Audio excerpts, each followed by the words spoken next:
what a perspective you had in Morgantown over the weekend. Remember, they're about 12-1 to win the College Baseball World Series, now down to plus 750. Jensen, tell the people what that experience was like.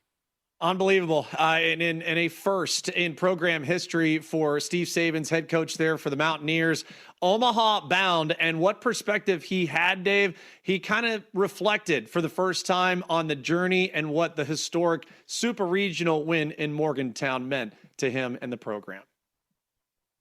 So excited for the fans. This is a state, I always talk about it. It's just like one of those states where it means more and it feels different, and you feel like this unity with the people and the fans, and you feel like you provided them something special, right? I'm jogging out to the third base box and people are screaming, "Thank you." And you're like, I'm just going to work, like, thank you. Like, I'm just appreciative to be here and be able to have an opportunity. And so you just have people where it, like, really means something too. So when you're belting country roads at the top of your lungs and you're looking up there and you're seeing the excitement in their faces. And, you know, after the regional, when I was looking up there was just, like, grown-ass men crying in the stands. You're going, like, I think this is impacting somebody, right? And you couldn't ever want anything more than to make an impact on somebody's life and to be meaningful, and for what you do to be meaningful. So this state provides all that.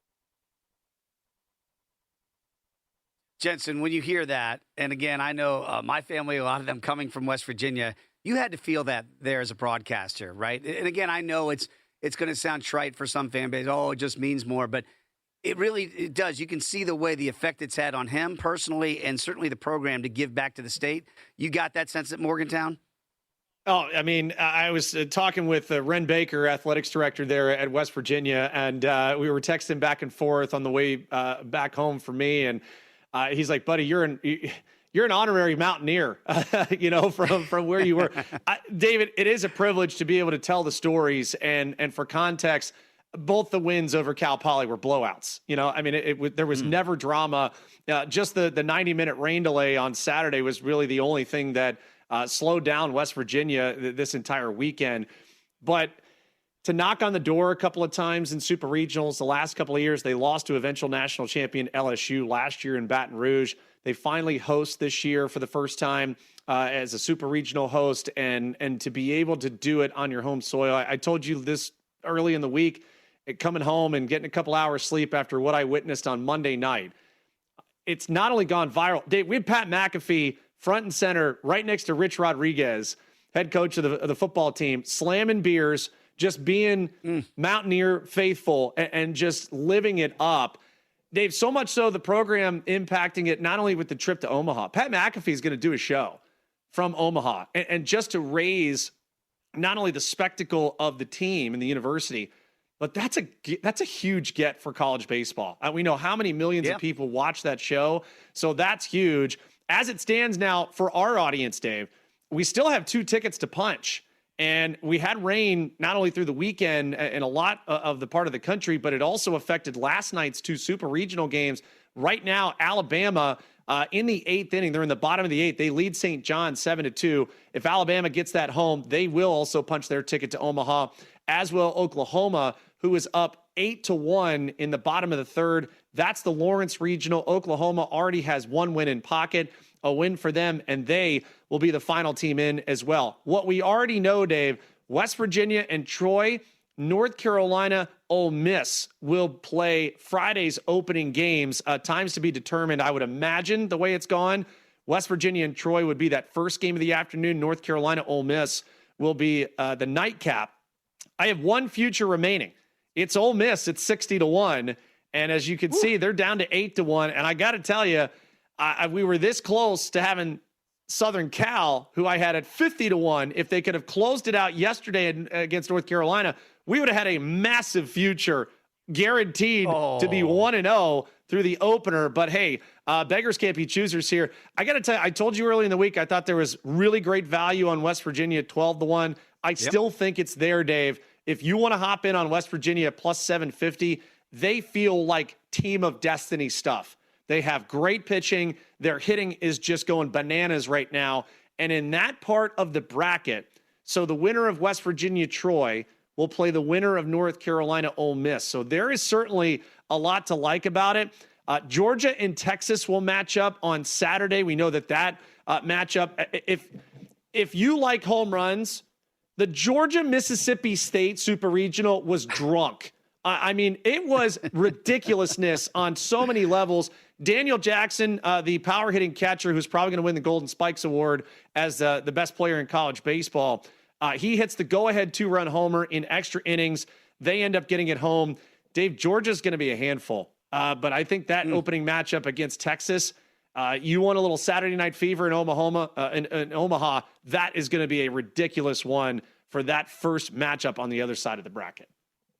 It's funny. I actually was back in the Nashville airport at the end of my excursion yesterday coming back from Vegas. And when I saw that in a nearby bar, the swing and the reaction he had, and it stopped me dead in my track. I literally stopped and went, oh, I gotta see that replay. I mean, that was a shot, and I had no idea after going back and watching it how that game played out, the wildness of that one there. But what a shot to get that one home for the Bulldogs.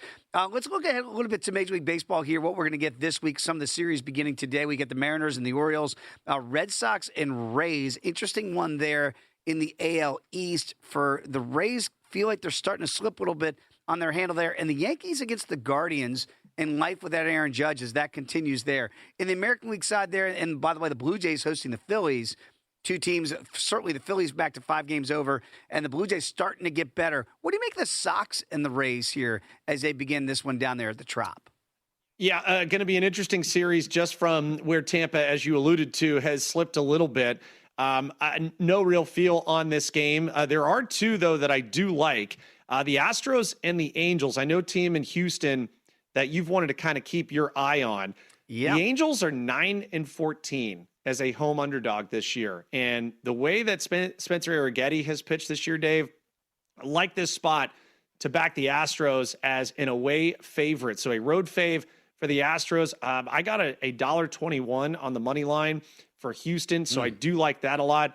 Speaking of a team that's rolling, the last 7 starts that Kyle Harrison has made for the Milwaukee Brewers, Milwaukee is 7-0. Not getting in front of that train. Let's take the Brewers as a road favorite, in which they are 17-6 this year, Dave.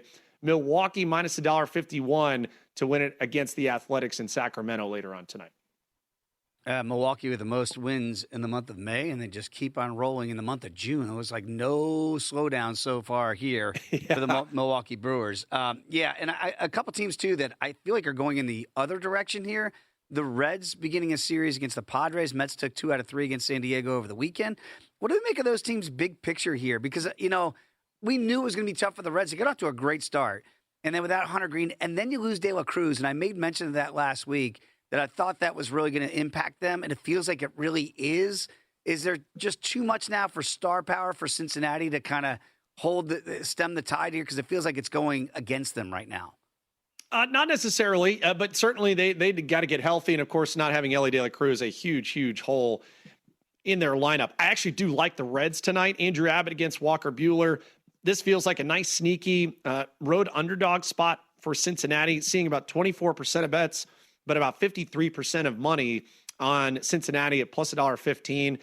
Total-wise, I think this one also could be a bit low scoring. Opened at 8, was bet down to 7.5.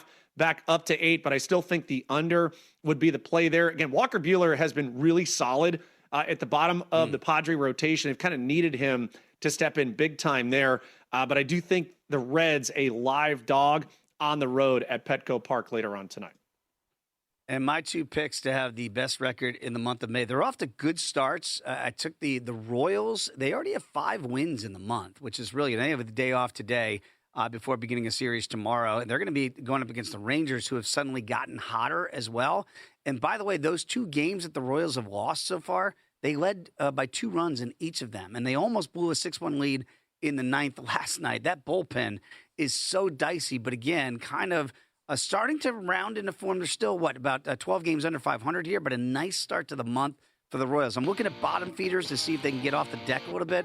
And the Metropolitan's going to begin a series against another hot team in the Cardinals, coming up there to Citi Field to begin a series tomorrow. But the Mets playing better baseball Again, blew one against the Padres. They had a lead in as well, but still took 2 out of 3.